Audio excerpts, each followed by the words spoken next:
Howdy folks, I wanted to show you another new product design for the Leatherman FREE series. This is something that has requested by actually quite a few customers.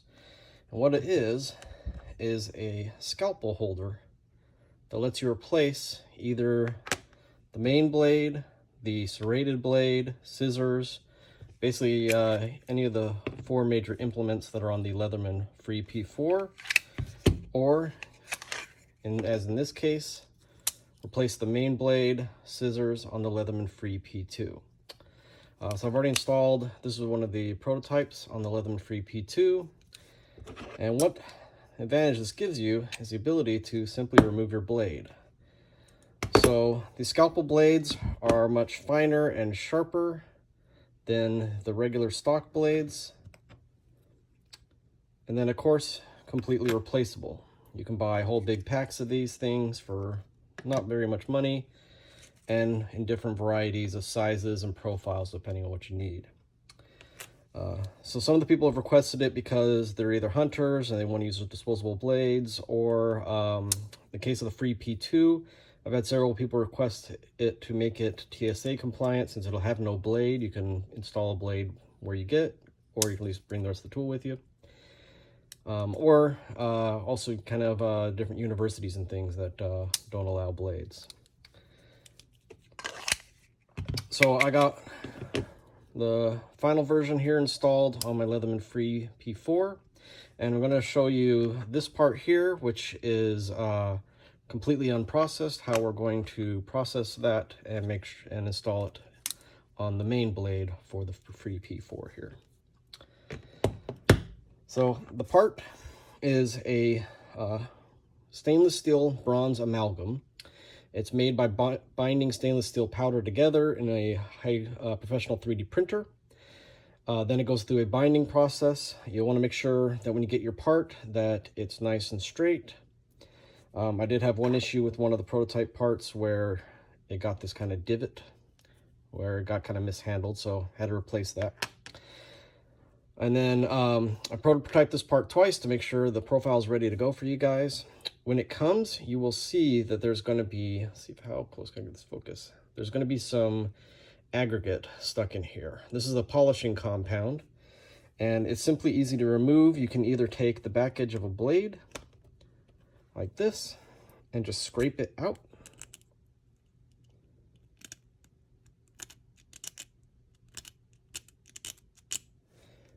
Or the faster way, which also gets you a little bit smoother finish, is to use a Dremel with a small cutoff wheel. This cutoff wheel is 0.6 millimeters thick. You might want to use some calipers to make sure it's not any thicker than that, or you'll expand this channel too much. And before I turn that on, and very lightly hit this. So I'll hit the other side with this.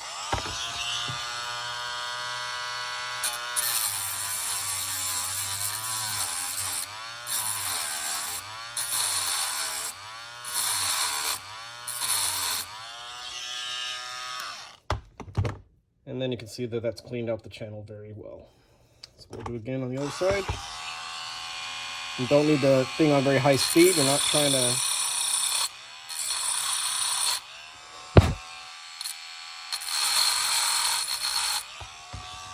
You're not trying to remove any material.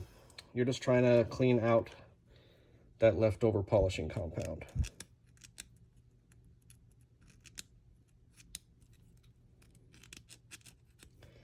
This happens to be the blade, 60A blade from Gerber.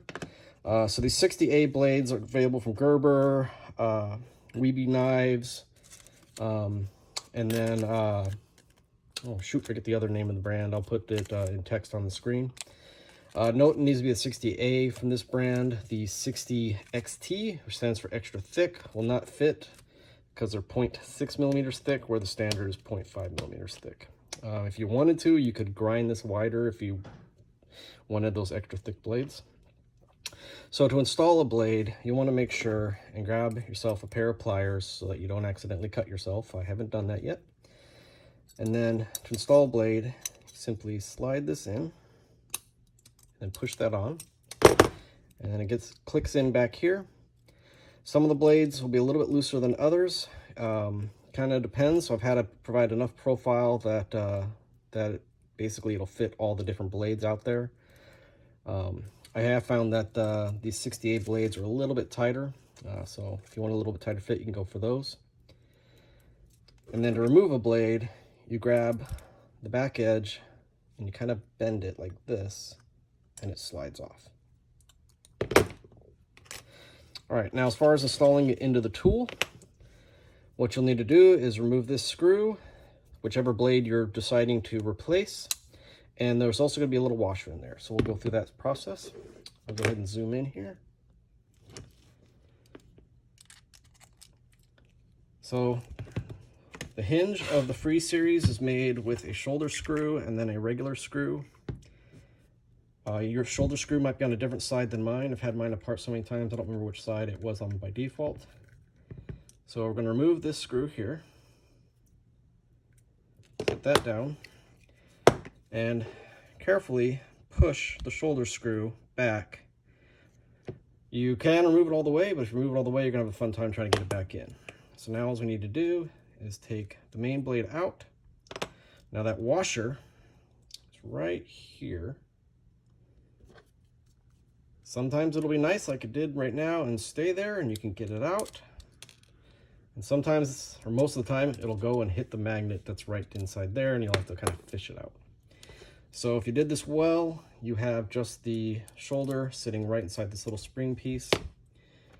So now we can take our bit or our tool. I guess I should mention, as with my previous mods, you want to make sure that it fits onto a 1/8 inch drill bit. In this case, it's a fairly tight fit, which is actually good.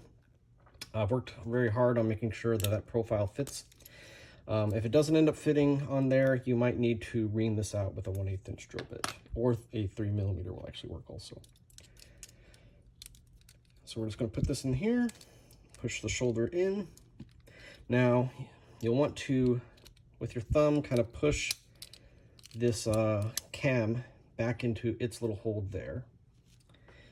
And then get your small screw started. But before you finish tightening anything down, you want to make sure that this shoulder screw is all the way flush with the scales. So found the easiest way to do that is to kind of push this down here and then push on the screw a little bit until you find that it snaps all together. Come on, so it has to go down. There we go, down and to the right in that case. So he is now flush. So now we can finish driving this screw in. And then the tightness of the tools as far as how they deploy is going to depend on how tight you're going to tighten this screw. Usually just do it until it's snug, give it a try, make sure that all your tools deploy the way you like. It's a hair tight, so I'm going to back off about a 1/4 turn.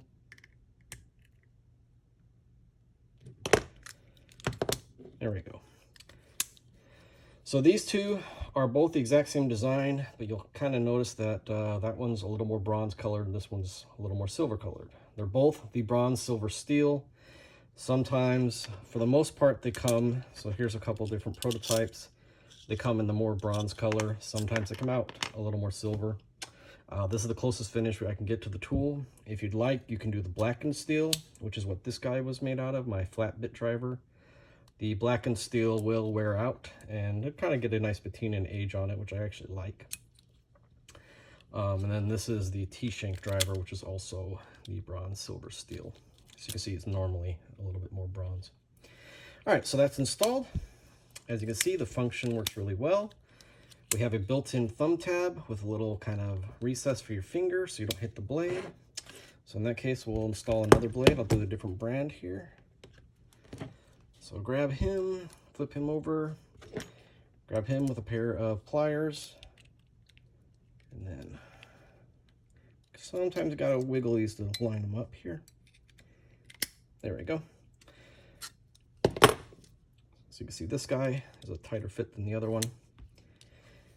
And then there's a couple things to keep in mind here. If you keep your Leatherman Free in your pocket, all the Leatherman tools have a little bit of motion. So here's the scissors by default, where they rely on the magnet to pull that last little bit before they activate this cam action.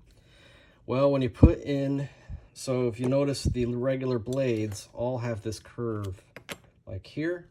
where these blades are all have the tip much closer to the top.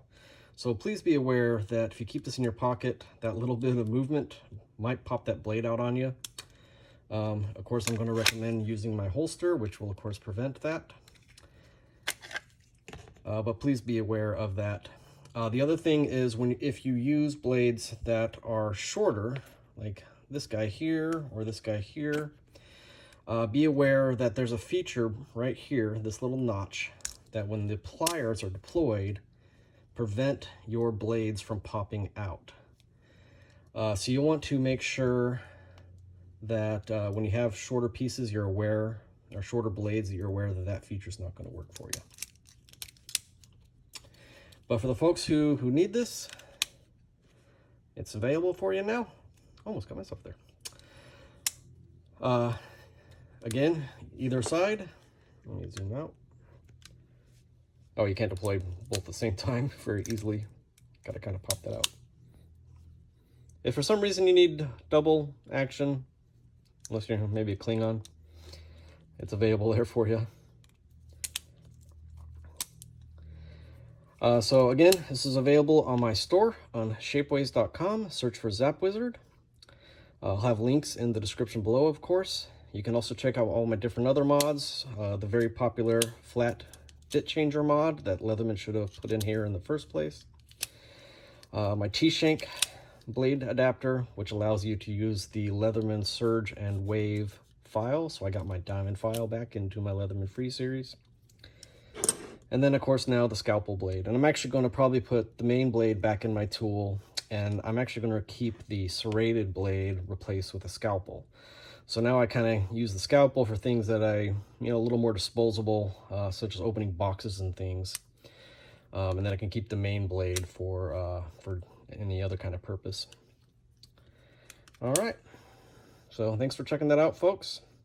Oh, I should also mention, sorry, that there's another modder on the Shapeways website. He's also on the multitool.org forums.